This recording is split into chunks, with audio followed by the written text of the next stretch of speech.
Hey comic book fans, welcome back to the Comic Fix, your one-stop shop for every single thing DC Comics, to create our own, to a little bit Marvel. My name's David and welcome to the Comic Fix. Now in today's episode, I'm going to take a look at all create our own titles with Image Comics, Dark Horse Comics, and KABOOM. Now, this book that I'm going to start off with is a book that last month was just my #1 book. This book just blew me away with how much love and care was put into it. Now with issue #2 can the level be raised with Brother Bear, Hero Bear, and the Kid. Now, when I read this book a month ago, the first issue blew me away.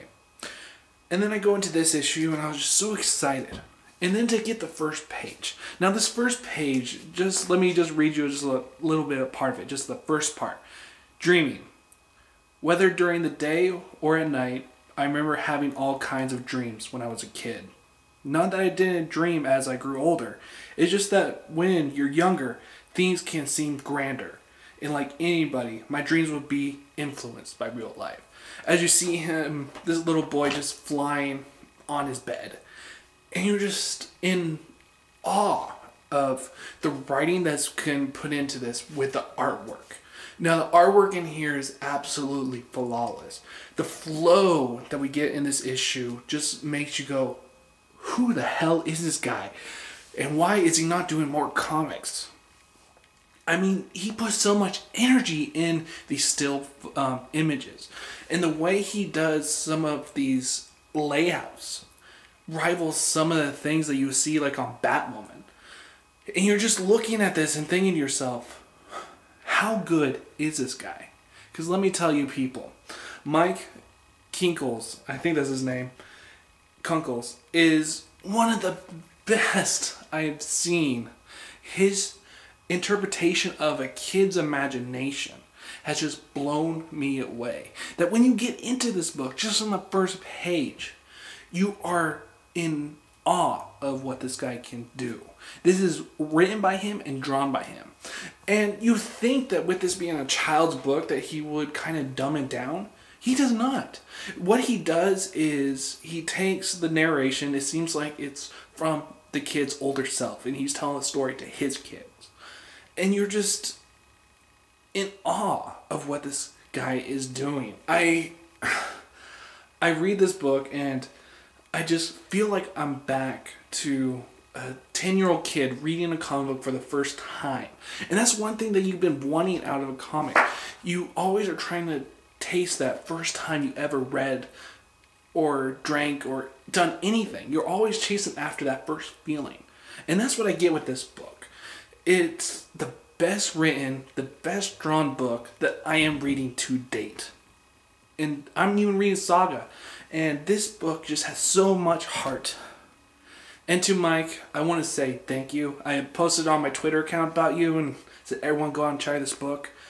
And you responded back with this big thanks. And I just was like, this is a guy who I can root for in comics. He is not bogged down by the industry. And you just see the love and care that he is putting into every single inking. It is just absolutely beautiful. People, please go and support Hero Bear and the Kid. You will not be disappointed. Go out and check it out now. Hero Bear and the Kid gets a 5 out of 5. After reading Hero Bear and the Kid, how can you get any better? I mean, seriously. So the next book I knew I was going to go to, I knew I was going to be disappointed. But it had the hopes with it being a new Image #1 title that hopefully this can be another saga. Do we have another saga on our hand with Zero, issue #1? Sad to say, but no, because really, what's better than Saga and Hero Bear and the Kid? Absolutely nothing. So in here we have Alice Cott. He's the writer with Michael Walsh as the artist. Alice Cott, I heard that he did some work with DC Comics on Suicide Squad, and of course, like any other writer that has done work for DC Comics, they have butt heads. So he left his work on DC Comics and done this book, Zero. I liked it. I did. Was this book perfect? Absolutely not. What we have in here, we start off with this older gentleman. He's sitting looking at the sunset. And we see this kid come from behind. He's got a gun. He's going to kill this older gentleman. The gentleman basically tells him, "Kid, I know they start us young, but let me tell you a story before you kill me." And he begins to tell a story of the years like 2018, and we have a big old war going on in the Middle East. And what has happened? The government that Agent Zero has worked for had a prototype. This prototype can basically turn humans into superhumans. And the enemy got a hold of this, and they're using it. So basically what we got in here is the stolen prototype versus just another prototype. And Agent Zero is looking at what's going on and looking at stealing back the prototype that makes the superhuman a superhuman. And so it had a very interesting premise. Now, Michael Walsh, he does the artwork in here, and there is something to his artwork. It almost reminded me of David Aja, or Aja, whichever way you want to pronounce it, on Hawkeye, where it has this simplicity to it, but it has this amazing look to it that you're just like, wow, I really like the way this book looks. I mean, it may not have the most detail in the world, but it just has this thing that just pops out in every single page. The only downside I could say is that the coloring, there is a lot of brown in this book. You're just going through and like every single page is just pure brown. You're just like, okay, here, look at this, more brown.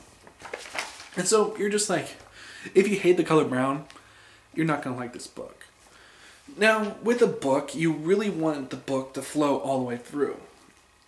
And it did up until a point.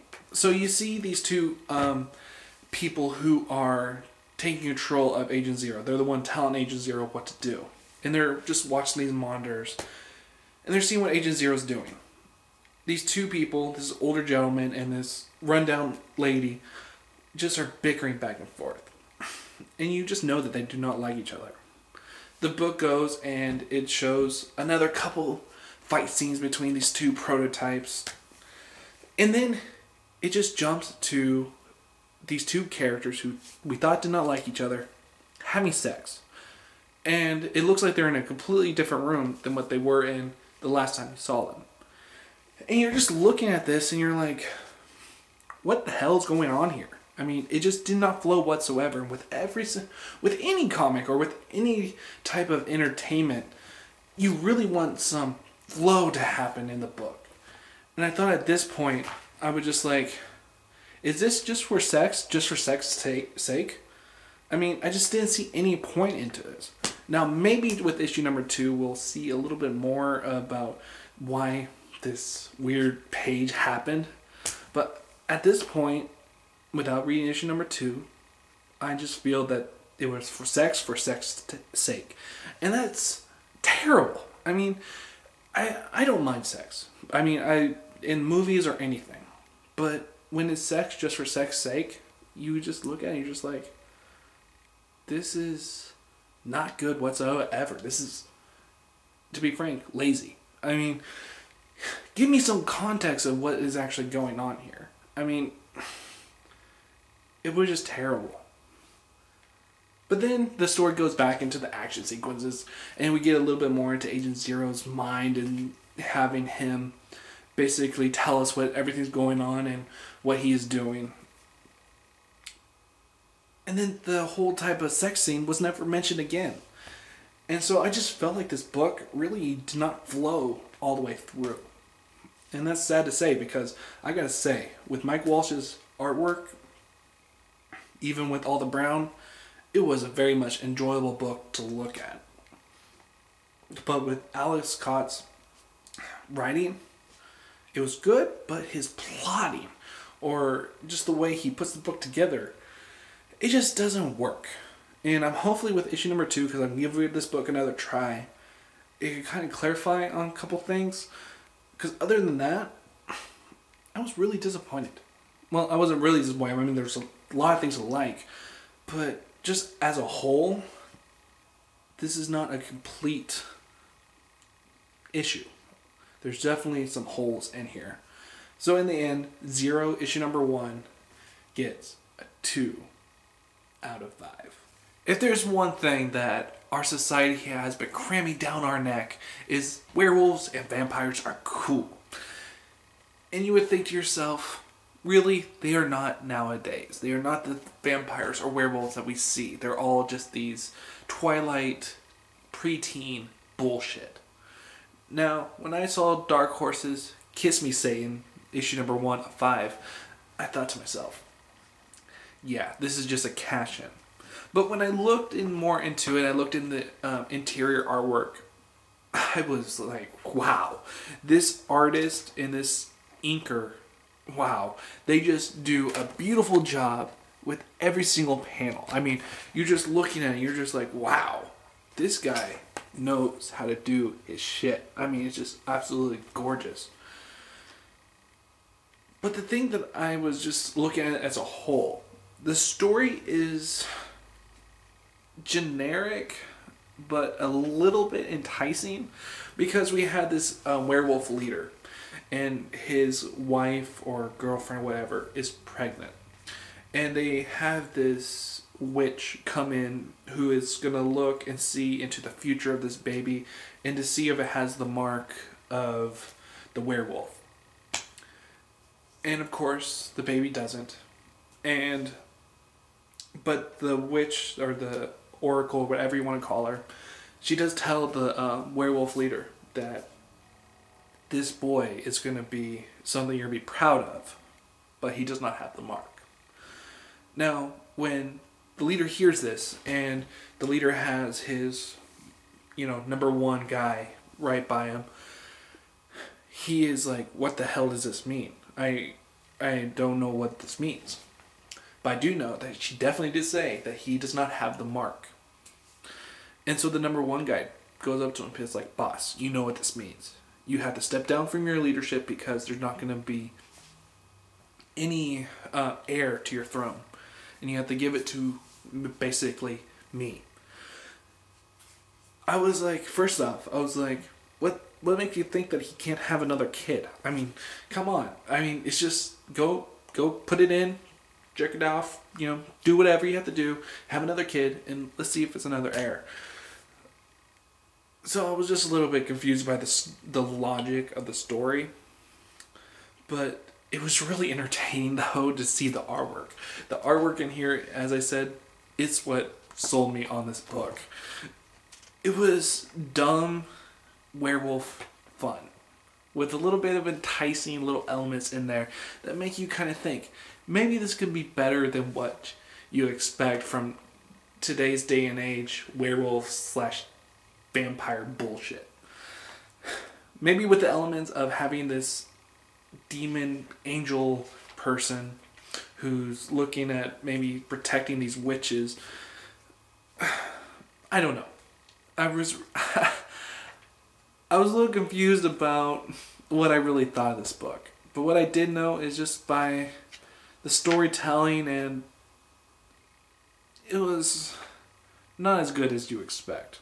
But from art perspective, it was top notch. So if you love art and just love seeing some awesome visual effects, yeah, go look at this issue. But if you're looking at for another great story, it's not really going to be here. I'm going to give Kiss Me Satan issue number 1 a 5. A 2 out of 5. I mean, I enjoyed it, but in the end, I was just like, I can wait and pick this book up digitally for $1.99. Because it just didn't grab at me and be like, David, you have to read this. And if you're a person who loves werewolves and vampires today, day and age, werewolves and vampires, go ahead and try this book. But for me, yeah. So, 2 out of 5. As you may have noticed, I didn't try to do all the pictures on here. I was like, that it kind of got to me. I mean, digital comics. Last week I went all digital. I just didn't get the same feeling as when I just have a book in my hands and I'm reading it. There's such a disconnect from having the book in your hand, reading it, from just pushing the button to go to the next panel to the next panel. yes, the pages may be beautiful on the computer, but there's nothing like just smelling that comic, looking at it, and just seeing the artwork firsthand.